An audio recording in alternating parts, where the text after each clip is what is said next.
An anthology about the bad, the short-lived, and the forgotten shows and events in television history.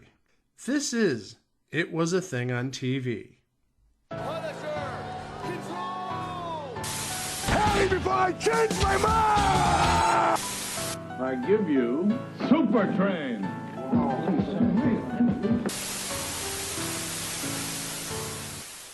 Episode 448, Submission 1027. Hail to the Chief. Hail to the Chief aired on ABC from April 9th to May 21st of 1985 for 7 episodes. And that's 9 less than your traditional crock block. We know what it is. I went through all the Hanna-Barbera series last week that had 16 episodes. We're not going to do it again. In the last episode of Hail to the Chief, everyone was talking about the end of the world. Julia talked to Premier Zolotov about how she talked to the crazy major, who was still talking about launching the missiles that would blow up the world. Julia's advisors all talked about the fact that time was running out, and although they talked a lot, none of them could talk about a solution. Doug, the president's son, came home to talk to his father about a girl he did more than just talk to. Talk about a coincidence, the girl was General Stryker's daughter, who talked her father into believing that Luger was to blame. Oliver tried to talk Julia into forgiving him about some women he did more than just talk to. But Julia wasn't interested in talking. Since Julia needed to talk to somebody, she decided to talk to her father, who's a better listener now that he's dead. Oliver went to talk to his mistress, Darlene, but talking was never Darlene's strong point. When Oliver talked to her about ending their relationship, Darlene talked about ruining his life. So Oliver decided to talk to God, and while they were chatting, he talked himself into saving the world and headed for the missile silo. Confused? You won't be after this episode of Hail to the Chief.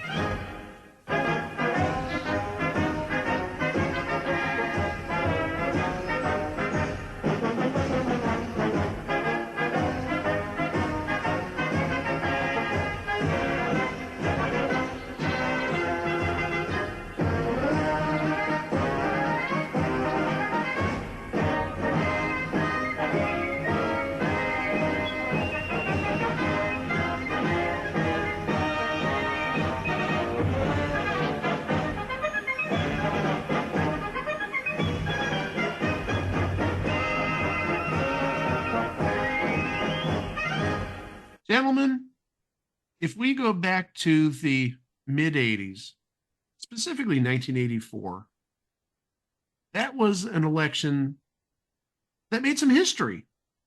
We had our first female vice presidential candidate, first female on a major ticket who could have ascended to the presidency. Obviously, since then, well, currently we have a female vice president. But back then, little me would have been all of 9 years old at that point. I remember the news of Geraldine Ferraro being the running mate for Walter Mondale in 1984, and it was huge, and it was historic. It sort of put a light and drew attention to the women's rights, which was very prevalent in the 70s. Obviously, that ticket didn't work out that well because I think Reagan won every state except Mondale's home state of Minnesota. Or maybe there was another state. I think maybe like a New Hampshire or a Vermont may have gone with Walter Mondale. It was 49 states for Reagan. Mondale won Minnesota and D.C. Oh, he got D.C. Okay, I thought he got one of the little Northeast states. But still, the only electoral votes he got were from his own home state and from D.C. Of course, it doesn't really help in a debate when you say, I'm going to raise your taxes. Didn't we learn that from the whammy? I will raise your taxes. Well, you're not going to be president, you little bastard, if you keep on saying that type of stuff. But I like money. Okay, I get that. You're cute, you're adorable, but you're not a good politician. So building off of that, I can assume somebody said, hey, let's make a sitcom out of this with a female president and hilarity will ensue. Well, there is hilarity, but obviously, as I said earlier, there's 7 episodes of hilarity, so maybe hilarity didn't ensue for all that long. Now, Hail to the Chief itself really had a format very similar to soap, in that it was a comedy with open-ended storylines that parodied a soap opera. So you had that continuity in each episode. The one thing that probably would have made this better, not great necessarily, but better, would be if they had Rod Roddy doing the intros and outros like on soap. He was a little busy at the time doing Pressure Luck, and this would have been, what, about 6 months, 9 months before he got the Price is Right job, because Johnny would have still been alive in April and May of 1985. I think that would be great. Confused? You won't be after the next episode of Hail to the Chief. Now, actually, there is quite a logical reason for that. The people who created Soap, Paul Jungerwitt, Tony Thomas, and Susan Harris, also created this show. And instead of Rod Roddy, they got a lady by the name of Rachel Donahue as your announcer. Now, she is a longtime radio personality in San Francisco and Los Angeles. She was the original entertainment reporter for CNN. She was a VJ for Cable Music Channel. Cable Music Channel. That might be something we need to cover one day. The Turner equivalent of MTV that lasted, I want to say, a month and a half. It did not last very long. It's either a month and a half or a year and a half, but still, it didn't last very long. So the president in this show, her name is Julia Mansfield. And the big thing about the show is, how does President Mansfield balance out her work life, running a country, running probably the biggest and most powerful country in the world at this time, especially with nuclear wars and other issues you had back in the 80s, but at the same time, raising her family and playing Julia Mansfield. Oh, this is great casting. Patty Duke. We can't say a bad word about Patty Duke. It's impossible. She's like America's sweetheart in 1985. Oh, there we go. That fills the blank from the last episode, because during the Match Game Hollywood Squares Hour history segment, I said Nidra Voles was America's sweetheart in early 1984, and then in mid 1984, it was Mary Lou Retton because of the Olympics. And I said that lasted till 1985, where presumably Nidra Voles got it back again. No. Patty Duke Aston. She was going to be America's sweetheart in 1985 if this show worked. Now, hold on a second. No, it couldn't have been Nidra Voles in early 1985 because I just figured it out. 16 Candles came out like in late 84. So it would be Molly Ringwald that took the title of America's Sweetheart from Mary Lou Retton. So I know, Mike, you really want it to be Nidra Voles, but let's be honest. Nobody thinks she's America's sweetheart other than you. Can we at least agree for like a month and a half in 1985, Patty Duke was America's sweetheart? Yes, we can. Thank you. I appreciate that. Playing her husband, General Oliver Mansfield, the first husband, if you will, not first lady, the first man, is Ted Bessel. Ted Bessel is more of a behind-the-scenes type of personality. He directed the Tracy Ullman Show, but he was on 137 episodes of That Girl as Donald Hollinger, and he was also on 19 episodes of Gomer Pyle. And oh my gosh, just looking at the name of this show and looking at the IMDb ratings for it, this might be something we need to cover if we can find it. He played Mike Reynolds, the lead character, a dentist, in a 1972 series called Me and the Chimp. I expected a reaction from somebody there, but whatever. So Me and the Chimp. Dentist Mike Reynolds is living a good life with his wife Liz and his two children. When Scott and Kitty find a chimp, he reluctantly agrees to keep it, but finds his life turned upside down when the 8 buttons causes chaos on a regular basis. 3.6 stars on IMDb, and that's out of 10, not out of 4 stars. Oh, but I'm looking at the cast. I found why we need to find this. Not Ted Bessel, not Buttons the Monkey. Anita Gillette plays his wife. We need to find this.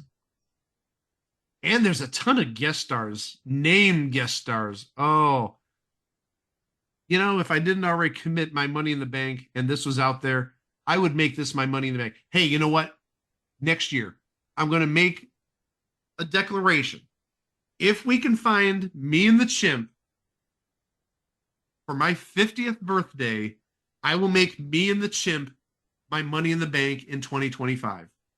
I know we can't officially declare that, but I'm just saying right now, if this can be found,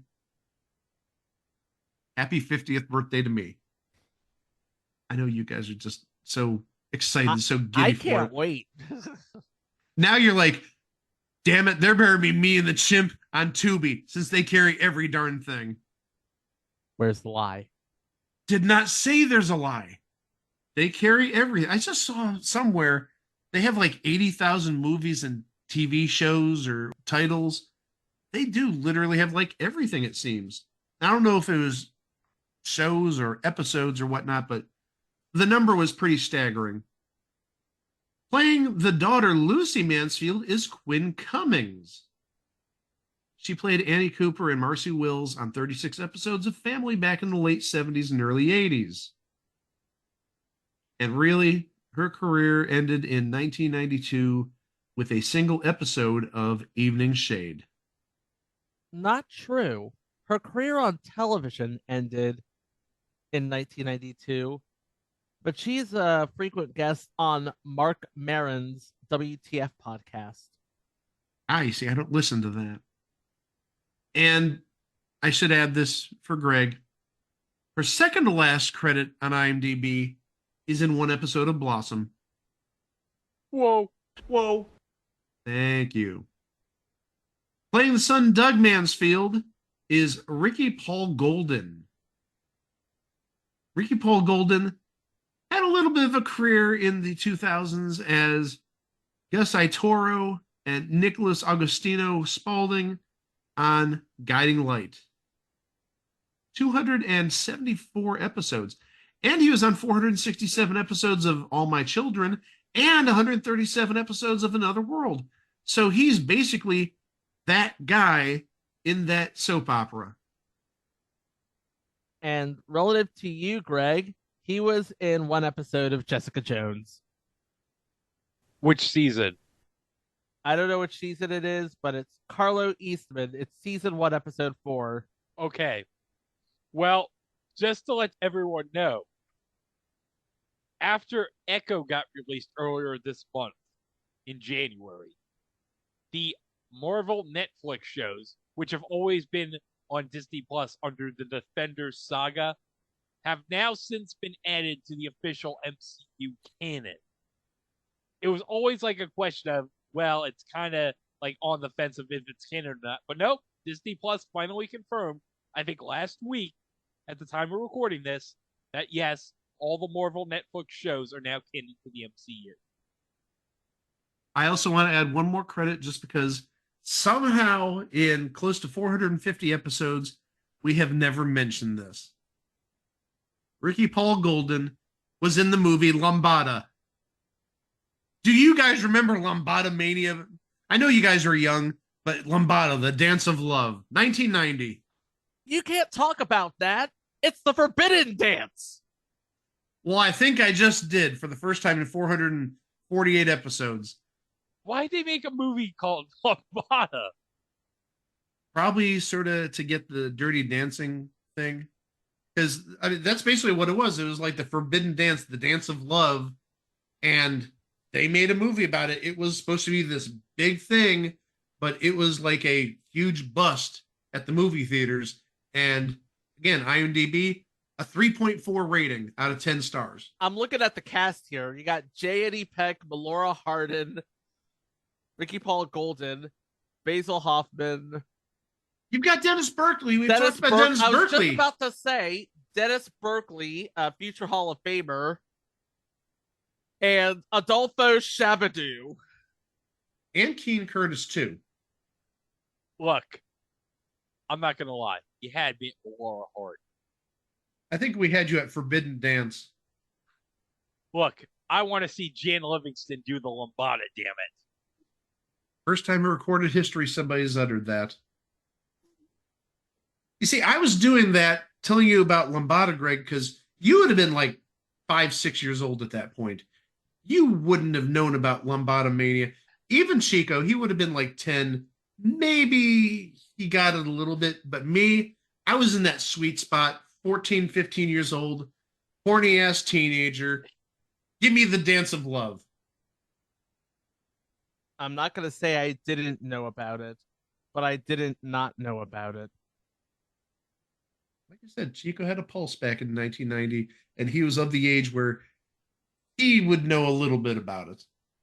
I'm just trying to educate those folks 40 and under who don't realize Lambada Mania back in 1990 was like so huge, and then this movie comes out and but enough about the Forbidden Dance. Let's talk about some more people in this series. Playing Ivan Zolotov. Again, another name that I don't think we've talked about all that often, which is a bit of a shame. Dick Shawn. Very well-known comedian. Yeah, he was in It's a Mad, Mad, Mad, Mad World and The Producers from 1967. And really, It's a Mad, Mad, Mad, Mad World. One of the great movies back in the 60s. Highly recommended. He was in Captain EO. That must have been like right before he died, because Captain EO would have been 87, I think. 86. But still, like right before he died in April of 87. And actually, the one thing I know that he was on, I don't know if it was posthumously or not, he was on a week of wordplay. Oh, the first week. So that would have been December of 86. And I think early 87, because there was only 4 episodes. So I'm going to assume that New Year's Day was in there. Because I remember wordplay debuted late December of 86. So that would have been like 4 months before he passed away. Playing Reverend Billy Joe Bickerstaff, man, this guy might be making a Hall of Fame case. Richard Paul. We talked about him in Carter Country. We talked about him in 1 in a Million. We even talked about him in the Jerry Falwell movie. Yeah, I forget what the name of that movie is. People versus Larry Flint. Yeah, that one. It's such a good movie. No, it really is a good movie, but it's such a good movie, I forgot the title of it. Yes, and that was like a year, maybe 2 years at most before he died. But, oh, Richard Paul playing Jerry Falwell in The People versus Larry Flint. An amazing movie. He owns that role. He really did. He did a superb job, had the look, had the mannerisms all down straight. Now, admittedly, when you were on Carter Country and you sort of had that southern drawl and whatnot, that's sort of easy to morph from Carter Country to Jerry Falwell, the preacher man. So it's not a big stretch, but again, he did it so beautifully and seamlessly. Playing Secretary of State Helmut Luger is Herschel Bernardi. There's another name that we really haven't talked about, even though he's a name. He was Lieutenant Jacoby on Peter Gunn.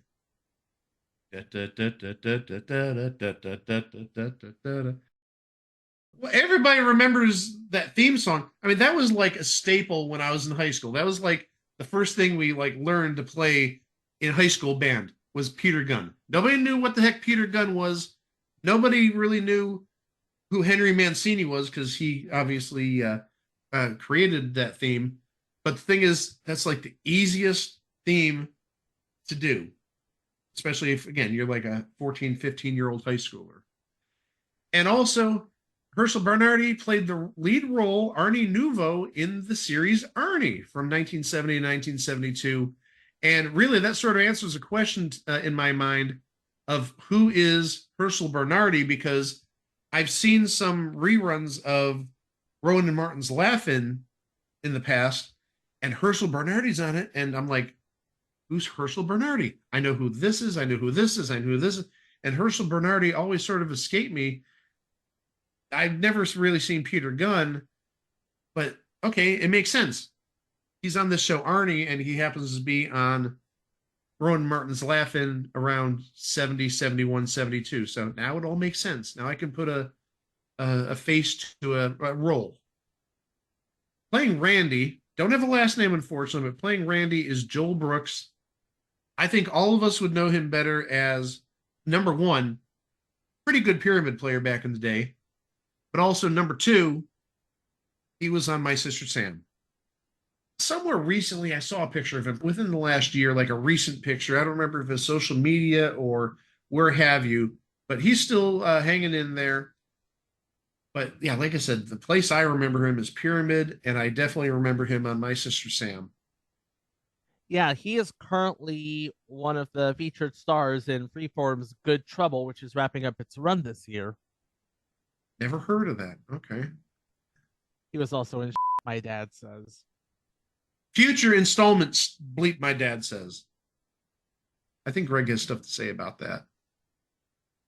Playing Senator Sam Cotton. I don't know, just that name sort of invokes an image of certain senators you would have had in 1985. I'm thinking your Jesse Helmses. I'm thinking your Strom Thurmans. Sam Cotton just seems like a name that would fit with those folks, for better or for worse. Played by Murray Hamilton. Murray Hamilton, he did a little bit of everything. He was Mr. Robinson in The Graduate. Not Mrs. Robinson, Mr. Robinson. Oh, so that explains why Anne Bancroft wanted to get Dustin Hoffman.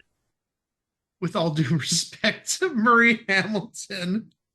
Boy, you have to pick between Murray Hamilton and a young Dustin Hoffman. Yes, that's why she's trying to seduce you. Talking to Dustin Hoffman, she's not trying to seduce Murray Hamilton. Hold on. You think Anne Bancroft got like a bunch of free tickets to Qantas Airlines later on in her life because Dustin Hoffman's character in Rain Man wants to go on Qantas?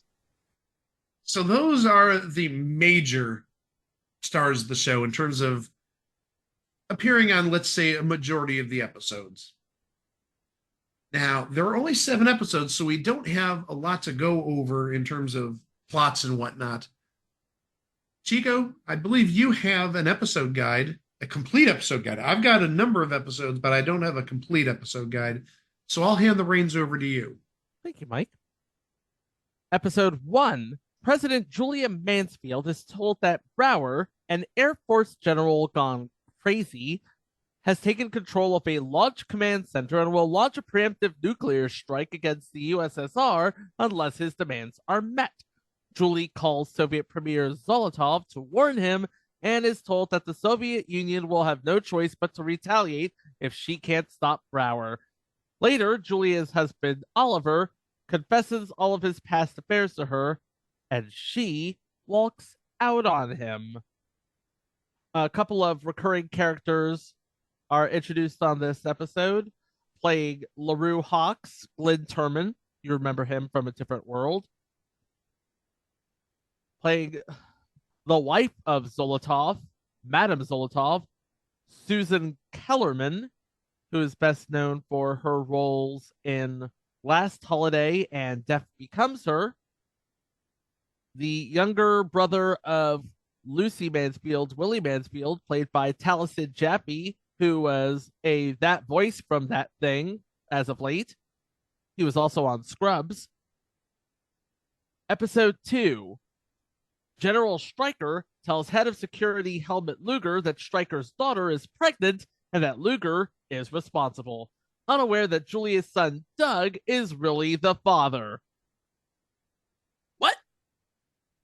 Corrupt televangelist Reverend Billy Joe Bickerstaff plots to have Julia impeached.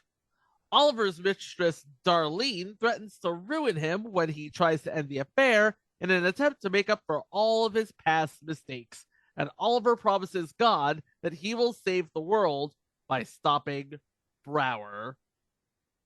One more thing I want to add regarding this episode is a minister preaches that Satan has put a woman in the White House. Yeah, kind of a hot button topic in 1985. Playing the role of Darlene Lubin, the other woman, Alexa Hamilton nowadays can be seen on 2 episodes of NCIS, but was in the made-for-TV adaptation of The Poseidon Adventure from 2005, back when it wasn't a rogue wave, but terrorism. Episode 3, Oliver confronts Brower and is shot in the process. Later, Julia tells a comatose Oliver that all is forgiven. Meanwhile, Ivan Zolotov, head of the KGB and the Premier's twin brother, arrives at the Russian embassy and instructs his agent Darlene to stay by Oliver's side so she can continue to get information. We're already starting to see how this is like soap. We have a face to the name of Major Brower. Playing Major Brower, Terry Kaiser. I know that wasn't the reaction you were expecting. I think Greg is just in shock. And also, have we officially put him in the Hall of Fame yet? Yes, we did. I put him in the last year. So let's put some respect to that name. It was a thing on TV. Hall of Famer Terry Kaiser. Hold on. I got a great idea. What if, let's just say, he died and they all pretend like he's not dead, the Major? By the way, in case we haven't mentioned it, playing General Stryker, John Vernon, who is Dr. Stone in Airplane 2, the sequel. I do want to add more stuff about this episode because I've got a bit more information on my capsule. Oliver cons his way into the missile silo in an attempt to thwart the madman who has threatened to detonate a nuclear device. Oh, and also, one thing I do want to add, when Chico is giving the episode names, you've heard him say episode 1, episode 2, episode 3, so on and so forth. We don't have actual episode names to this. It's literally called, in the episode guides, episode 1, episode 2, episode 3, episode 4. So we're not missing that information. That's literally what's given to us. And with that out of the way, Chico will take us to the midway point, episode 4. Episode 4. That's why I said episode 4. That's what I said. Episode 4. Episode 4. Oliver Episode 4? Wait, episode 4? Episode 4. Episode 4. Oliver Don't say episode 4, then say episode 4. We know it's episode 4. It's episode 4. What's it about? Oliver recovers, believing that heaven has given him a second chance. His daughter Lucy is sleeping with Raoul the butler, but Raoul says that he can't commit to a serious relationship until his people in Contrapunta, South America, are free. Darlene visits Oliver in the hospital. Stryker tells Luger to marry his daughter Muffin under threat of death, and the Reverend Billy Joe finds 2 wealthy oil barons, Clovis and Lamar, who are willing to help him with his plan. I wonder about Contrapunta, South America. Do they have 3 wands there, sort of like in the final season of Soap? 1, 1, 1, 2, 1, 3, and they're played by Joe Mantegna and Lori Faso and Luis Avalos? We can only hope, but I'm just saying. Not outside the realm of possibility. Playing the 2 oil barons, Texan number 1, Tony Frank, not much known in the way of him, but playing Texan number 2, a known commodity, Noble Willingham from Walker, Texas Ranger. Hey, Greg, don't say it. Walker told me I have AIDS. Say it. He Hey, said it. I said don't say it. I found the role for Tony Frank, though. Played Terry's dad on UHF. And then we have, as Lamar Montgomery, Pat Hingle. Pat Hingle, best known as Commissioner Gordon in the 1990s era Batman movies. And Pat Hingle's also in one of my all-time favorite movies, Brewster's Millions. Yeah, Greg does like his Brewster's Millions. Have you ever seen Brewster's Millions, Mike? Bits and pieces. Oh, you have to watch the whole movie. It's great. MLB Network probably airs it like once or twice a year during. Oh, I've seen it on MLB Network. They definitely show it. more often than actually that once or twice a year you mentioned. Obviously, this time of the year, since we haven't hit spring training yet, they got to fill the schedule somehow. Lamar Montgomery, he's actually one of the oil barons. Another one, Clovis Montgomery, played by Burton Gilliam, who played Lyle on Blazing Saddles, and a Colt gun salesman in Back to the Future Part 3. Oh, he's the one who's trying to sell Morty that Colt Peacemaker. The very same. Episode 5. Oliver, who is now home from the hospital, still can't make love to Julia because he feels guilty about cheating on her again. Clovis and Lamar find some dirt on the president's personal accountant, Irving Metzman, played by George Weiner. Yes, that George Weiner. And force him to help them plot against Julia. Oliver breaks it off with Darlene, but not before having one last time together, unaware that the KGB is secretly filming the whole thing. Uh-oh. Uh-oh. Hey, perfect. That's a great place to put the Patty Duke. You can put, yes. Perfect. Okay, so couple of known names in this episode. Playing Sylvia, the delightful Rosemary. And playing Steve is Lonnie Price, who would be 2 years removed from playing that one role in the best Muppets movie ever, The Muppets Take Manhattan. Your mileage may vary, though. I'm just saying. The best Muppets movie ever is Muppet Christmas Carol. Let's be honest. Okay, you're all entitled to your wrong opinion, but that's just me. Look, do any of the other Muppet movies have Michael Caine in it? No. And playing a guy named Ahmed is Christopher Marr, who played the perpetually horned up Armand in the only 80s movie that ever counts, 1987's Mannequin. Do you want me to get my Mannequin Blu-ray off my shelf? No, I've seen it plenty of times, thank you. No, we've seen enough cases from both of us this week when you showed your PS4 version of Atari 50 and I showed my Switch version of Atari 50. So we've got enough cases this week. Episode 6. Clovis and Lamar give Metzman some money to secretly put into government contracts in the name of Julia's family as personal investments to make it appear that she gave her family inside information. They then tell the Reverend Billy Joe to attack Julia on his talk show. Ivan Zolotov confronts Oliver, letting him know that if he doesn't do what Ivan says, the world will see the film of him and a Russian agent. Ooh. By the way, Raoul the Butler, played by Chick Venera, best known for 3 episodes of Vegas. Vegas. That sounds like an ice cream flavor. What was that, Chick Venera? That sounds like a Dollar General version of Chick-fil-A, if you ask me. And the final episode.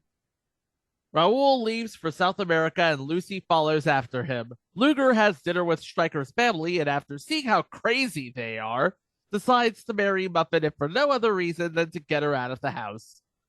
Ivan gives Oliver a list of demands. Later, Ivan admits to a colleague that if Oliver doesn't come through for them, he has a better plan. A plan to put a Soviet agent in the White House, at which point he introduces his newest secret agent, the Reverend Billy Joe. Dun dun dun. Playing Muffin Stryker, Jonna Lee, who was in 8 episodes of future entry Otherworld. She is that woman from That Thing. I'm going to throw one more name out there. This is a very minor role. Not even a name attached to this person. Just called Sports Writer Number 1. Is played by Anne LeBoux. I'm going to make a huge assumption here because of the last name. This series was directed by a J.D. LeBoux, whose name you may remember from Soap. Gonna guess that Ange LeBou is JD LeBou's son. And that's the series. Now, we could just say what went wrong. Unfortunately, there's no episodes out there, so we can't really break it down and say, oh, this definitely went wrong. So I think the easiest thing to do is go to the schedule. What did it go up against? It aired on Tuesday nights at 9:30 p.m.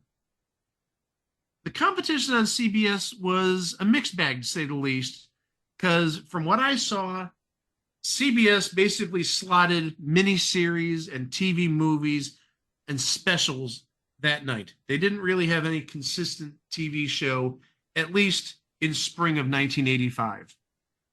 But on NBC, and I know Greg has feelings about this, Hail to the Chief went up against the second half hour of Riptide. Oh yeah, you're not going to beat Tom Bray. Or Joe Penny. I know we love our Tom Bray around here, but are we going to forget about Joe Penny? Well, let's be honest. Joe Petty was responsible for keeping the fat man away from that dish. And Fat Man 66, exactly. That's right. He had to Fat Man 66. Which is immediately before It's Always Showtime at the Apollo. Oh. Hold on. We're forgetting about Perry King and the robot too.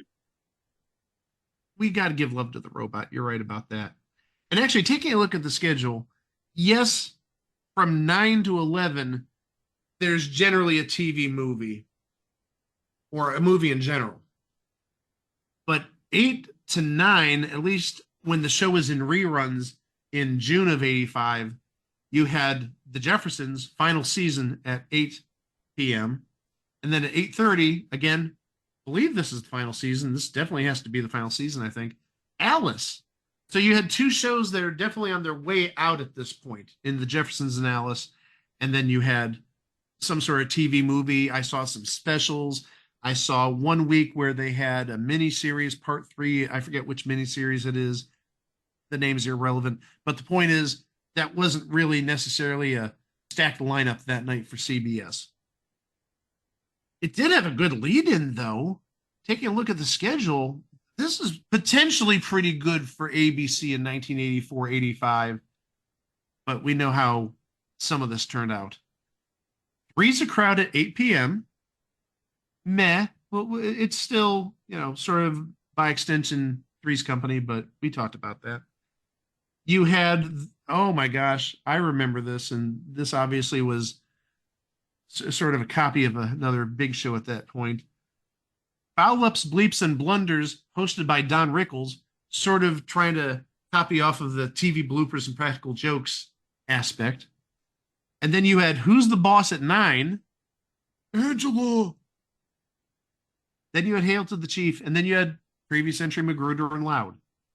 So I think you had potential there. Three's a Crowd obviously didn't work out that well. Foul Ups, Bleeps, and Blunders, it was gone after summer of 85. So it tried. Hail to the Chief, obviously, gone. Magruder and Loud didn't last that long. It seems like the only thing that survived was Who's the Boss? Hold on. Do you want me to give my impression of Tony Danza on Who's the Boss? Sure. Angela. Chico, do you want to join in to give your best Tony Danza impression of Who's the Boss? Angela? Angela? That's a good one. Chico did a good one there. And of course, as we all know, who's the boss? Mona. Right. Of course it was Mona. This isn't for debate. It's definitely Mona. And also, let's remember the time that Family Guy, Peter Griffin did the float, the parade float of when Tony saw Mona in the shower. Don't tell me you don't remember that. I remember that. I'm talking to Greg because of his reaction. That was a great moment. But hold on a second. We're eventually going to one day do a project where we're going to recap some of our favorite episodes from TV shows. And one of my favorite episodes, the Who's the Boss episode that I saw on YouTube, And let me just say, it is a pisser. And also, I think we should make reference, guys. I don't want to make any of us feel old, but we're like a week away from Family Guy turning 25 years old. A quarter century of Family Guy. Oh my gosh. But you know what this also means, Chico? It's 25 years since The Rock and Mick Foley wrestled on halftime of Super Bowl 33. Halftime heat. That's right. The greatest freaking Super Bowl counter programming of all time. Yeah, you might think in living color on Fox in Super Bowl 26 was the greatest halftime counter programming ever. No, USA Network beat that in 1999. Some final little notes about this episode. First and foremost, when this series was created, it came down to two names: Hail to the Chief, or the other name was Madam President. I don't think the name necessarily makes a big difference here. Either way, it sounds like the show was kind of dead. But also, Chico mentioned earlier about Paul Jungerwitt, Tony Thomas, and Susan Harris, who was the company behind Soap. But also, I mentioned earlier the director, J.D. LeBou. He was the director on Soap. And you have a lot of names here that were related to Soap. I know we didn't talk about this guy on Soap. I forget where we talked about him, but the theme song was done by George Allison Tipton. It was another comedy from the 80s. I don't remember which one specifically. Condo? That's it. But also on top of that, he was a composer for basically every Junger Thomas Witt show. Empty Nest, Golden Palace, Golden Girls, It's a Living, Benson. He was like the composer for Junger Thomas Witt. So you had the names from Soap going to this show. Looks like it's a recipe for success. Obviously, it's not. But that might be for the good. But maybe because of Hail to the Chief's lack of success, we get the Golden Girls success. Possibly. It started in fall of 85. Not saying they couldn't do two shows, but I'm just throwing that out there. I was actually looking at the schedule for fall of 85. You know what inherited this show slot? Little show from Neil Marlin's called Growing Pains. No reaction from Alan. Okay. Now, hold on a second. That's right. I replaced this show, guys. Alan, we haven't heard from you in a long while. How's everything going? Oh, everything's going good, Mike. What's going on in your 2024? Well, I'm just traveling from the future, so it's like I came by to see you guys. As you all know, I can't tell you anything about my own future. I didn't ask you for the future. I just said, how's your 2024 going? Oh, life in 2024 is amazing. You got self checkout counters now. That's something else. That's like science fiction Star Trek kind. I know, Alan. Isn't self checkout like so amazing? Oh yeah, except when it doesn't work that well. Alan is really amazed by self-checkout. Yeah, Why? because he travels from the past to the future, silly, in Ed's TARDIS. But of all the technological advancements, self-checkout? Yes. I mean, nothing about AI, nothing about, The AI, sucks. Oh, I know. Haven't you been listening to this podcast? We've been doing all the Chat GPT segments for we haven't done a Chat GPT segment in a while, but as we've all pointed out, AI is absolutely horrible. I mean, Alan, I gotta show you this image. I mean, Let's Enhance.io of Hulk Hogan on Jeopardy as the host. Oh, let me see this. I really want to see it. What kind of is this? I know. I'm just biting my tongue. I'm not saying a word. To get it back to What happened? Yeah, what happened? This show did terrible. That's why I replaced it. Yeah, okay, so I think it all goes back to Soap. When Soap premiered in 1977, it was provocative, it slaughtered golden bulls, it spent 4 years going there, but, and I have a quote here from Susan Harris, I think the country has grown up some. In certain cities in 1977, Soap couldn't be shown before 11:30 at night. Now it's being shown in syndication at 5:30 and 7:30 in the evening, and nobody cares. So things have changed. I think that's a very valid point.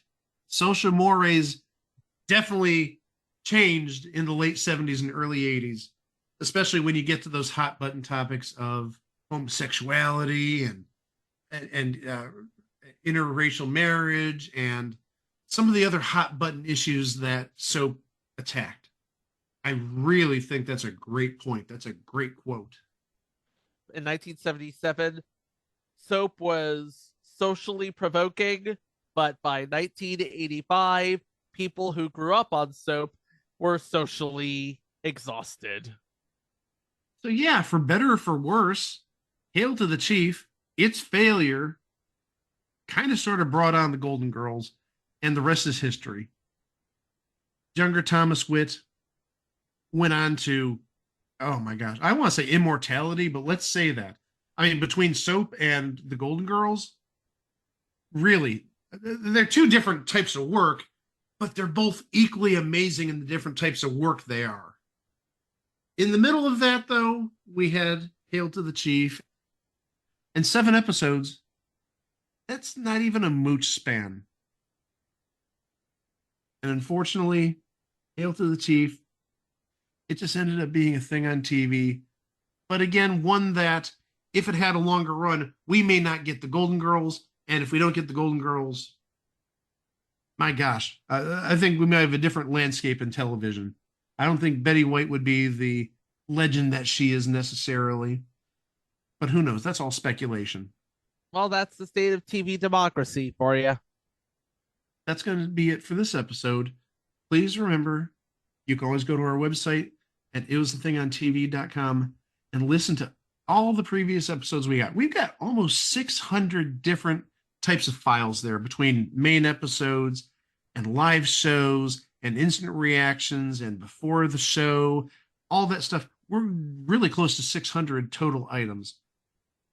And please remember, we're on social media everywhere, including Instagram, Threads, and Mastodon at It Was the Thing on TV.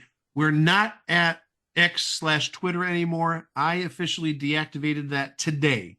So do not, you're more than welcome. Do not go to X Twitter. That's a cesspool. Please go to Instagram, Threads, Mastodon. You can find us at It Was the Thing on TV. And don't forget, at Facebook, we are at It Was the Thing on TV podcast. And please remember, if you want to follow us on Mastodon, you need to do a search for us at It Was the Thing on TV at tvwatch.party. Yes, because as we all know, searching for something on Mastodon is a little confusing. So It Was the Thing on TV at tvwatch.party. You're fine there. And of course, every Friday, if you're listening to Someplace Media Pop, we got the On the Bus cuts of there are 2 episodes for the week there right now. And hey, Mike, did you get Peacock with the whole situation with the Browns last week in your area? I did not. But really, I saw the first episode of Ted. I need to see all the episodes of Ted. I'm probably going to get Peacock in the next couple of days. Okay, good, because on the Place to Be Nation wrestling feed, I'm doing a monthly podcast with Scott Criscola where I'm doing a riff track style watch of WWE pay-per-views from the WWE Network section called Wrestle Tracks, and it's a fun look at some of the amazing wrestling pay-per-views and some of the pop culture going on at that time. So you can check that out on the Place to Be Nation wrestling feed, and I guarantee you, like, hilarity is going to ensue. You're going to love it. Excellent. Be sure to check that out, everybody. But also, please do remember to subscribe to the podcast wherever you can find podcasts, Apple Podcasts, TuneIn Radio, iHeartRadio, Audible, etc. Even if you just use one of those independent players like Podcast Addict, or Antenna Pod, you can easily find us. Not terribly difficult. And please don't forget, we're also on YouTube where you can like and subscribe to our channel. Please do not forget to hit that notification bell to stay informed of all future uploads on the channel, including what's coming up on the podcast next week. Next week, I think we may have definitely one epic episode. I don't know if the second one's going to be really epic, but I think we got one real good winner here for sure. So first thing we're going to talk about is yet another goofy game show from the 70s. And this one epitomized goofy, but it also epitomized another word. Cheap. And it's not cheap, cheap, cheap. No, that was in the 2010s. But this is, excuse the phrase, the original Cheap Show.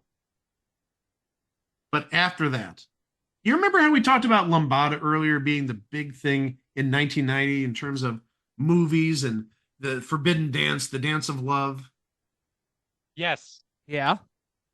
We're going to talk about another thing from 1990 that was supposed to be groundbreaking, supposed to be just amazing television, and unfortunately, it lasted a season. It had so much acclaim, it had such great names behind it, but in the end, it was a huge bust. So we're going to talk about a very cheap show, wink, wink, wink, and this thing which was supposed to be absolutely humongous and amazing, but turned out to be a huge mess. Right here at It Was a Thing on TV.